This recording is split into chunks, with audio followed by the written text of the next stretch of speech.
10 నెలలు తనలో నిన్ను మోసిన అమ్మైనా అప్పుడో ఇప్పుడో తననే కలను అంటుందా?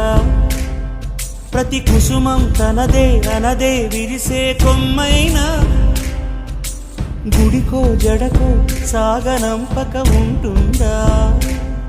బతుకంటే పడి చదువా అనుకుంటే అతి సులువా? పొరపడినా పడినా జాలి పడదే కాలం మనలాగా. ఒక నిమిషం కూడా ఆగిపోదే నువ్వు వచ్చేదాకా.